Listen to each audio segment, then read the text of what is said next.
For centuries, whispers traveled through coastal taverns and fishermen's docks of an island swallowed by fog, haunted by the ghosts of pirates who never found peace. They called it the Pirate Graveyard, a cursed stretch of sand and bones somewhere along the forgotten edge of the Caribbean.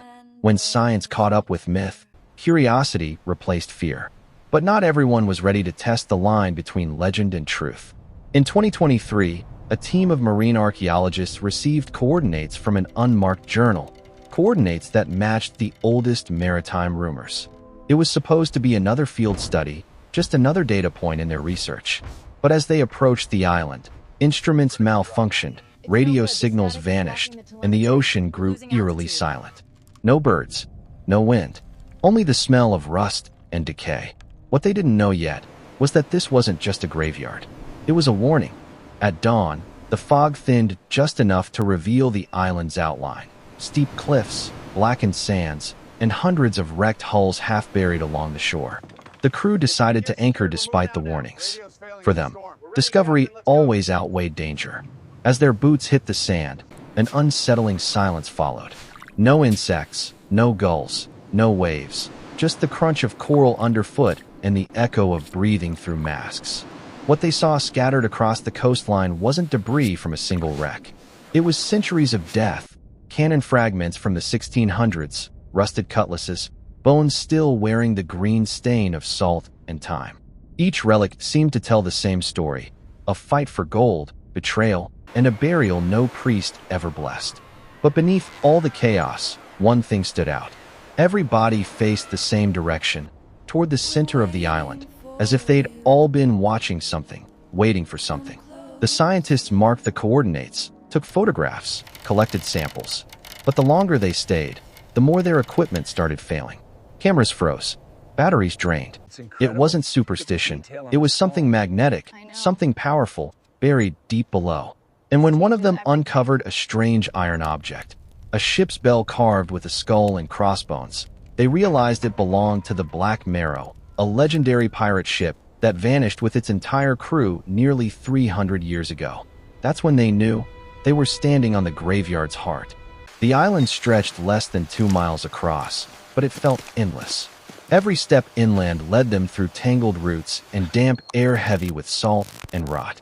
Their instruments picked up unusual magnetic readings, pulsing irregularly, like a heartbeat beneath the ground. The team split into pairs. One group began mapping the terrain. The other followed a narrow trench lined with ship timber and bone fragments. What they discovered there would turn a research mission into an obsession. Embedded in the cliffside, hidden beneath thick moss, was the entrance to a tunnel. The walls weren't natural. They were carved, precisely, methodically, with symbols of skulls, ropes, and compasses pointing in different directions. It wasn't just a cave. It was a burial path. Inside, the air was stale, metallic, and cold. Lanterns flickered as they advanced. The deeper they went, the clearer it became. This wasn't only a graveyard for pirates. It was their fortress in death.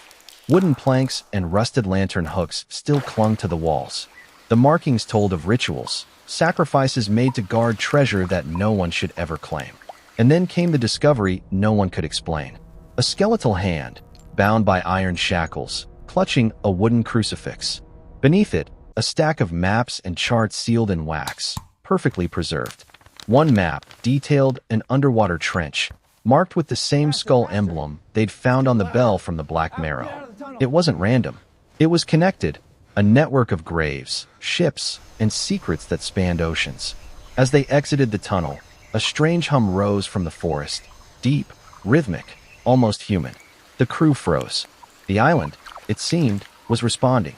As night fell, the island changed. The wind stopped, the ocean flattened, and the fog rolled in again, silent, deliberate, as if closing a curtain. The team set up a small camp near the shoreline, their tents surrounded by research crates and flickering lanterns. Each scientist kept busy, cataloging finds, labeling samples, downloading corrupted data. But something about the air felt charged, almost electric. Every few minutes, their instruments would spike, sudden bursts of electromagnetic noise coming from the island's core. It wasn't random. The signals pulsed at intervals, like code. They recorded it, thinking it might be geological, perhaps volcanic. But one of them noticed something unnerving. Each pulse lined up perfectly with the sound they'd heard earlier, that low, rhythmic hum from the forest. By midnight, fatigue set in. The team gathered by the fire, sharing theories. Maybe a magnetic anomaly, maybe trapped gas beneath the island. But then the fog shifted and revealed something they hadn't noticed before. Hundreds of wooden markers, sticking from the sand around their camp. Not driftwood, crosses. They weren't camping beside the graveyard. They were camping inside it. As panic stirred, one of the cameras caught a faint light moving between the trees. Orange, unsteady, like a lantern being carried by an unseen hand. When they replayed the footage, there was nothing, just static and the sound of distant waves that didn't exist. Before dawn, one of the crew disappeared. Only his recorder was found, buried halfway in the sand, still running.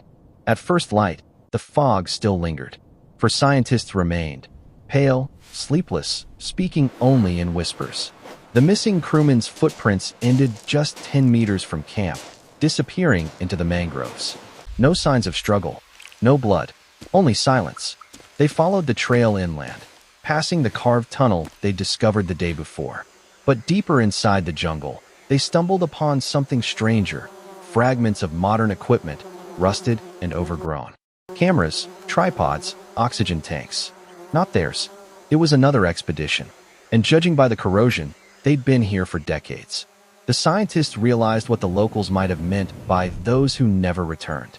A few meters ahead, they found a collapsed wooden structure, a base camp half buried in vines. The remnants of journals, a camera case, and a weathered nameplate. Dr. J. R. Calloway, 1974. A name lost to maritime archives, presumed dead at sea. They powered up one of the old data drives using a portable link. The files were fragmented, corrupted, but one video survived. It showed Calloway's team exploring the same tunnel. In the final few seconds of footage, the camera jolted, the frame blurred, and a shadow moved across the light. Then silence. The archaeologists now understood they weren't the first to disturb the island's dead.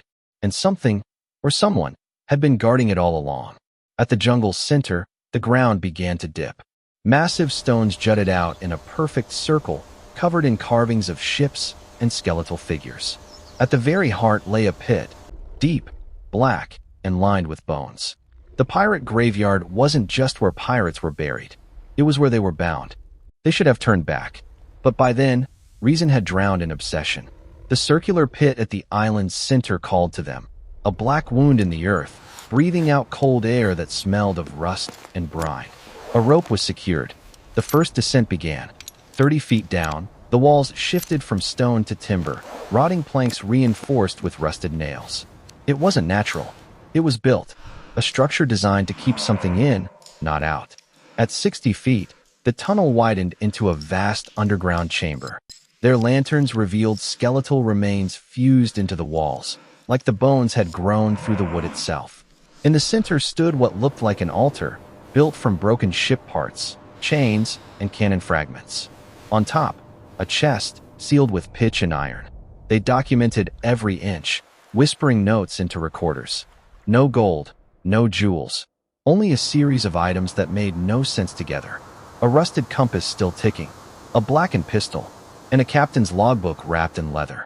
The log belonged to Captain Elias Vane, once the first mate aboard the Black Marrow. The final page was soaked in salt water, but one sentence was still legible. "We took the sea's curse with us. Those who touch the grave will never leave it whole." As they read, the chamber began to tremble, faintly at first, then violently. Dust rained from the ceiling. The ocean above seemed to shift, and somewhere behind the walls, something creaked, slow, deliberate, like wood under pressure. The magnetic spikes on their scanners went off the charts. The island wasn't dead. It was alive. When the first floodwater poured through the tunnel, they dropped the equipment and ran. The chamber filled with a low groan, like the sound of ships breaking underwater. They barely made it to the surface as the pit began swallowing itself. In the distance, the sea boiled, and the graveyard, centuries silent, started to move. The last known transmission from the expedition was received at 4:17 a.m., a broken signal, filled with static and fragments of panic. For 3 days, Maritime rescue teams scoured the area. They found no debris, no bodies, no trace of the vessel. Only the island, and even that, was gone. Satellite imagery showed nothing but open water where land had existed just days before. It was as if the island had never been there at all. Weeks later, a fisherman off the coast of St. Lucia pulled something from his nets, a waterproof camera. Inside were fragments of video files.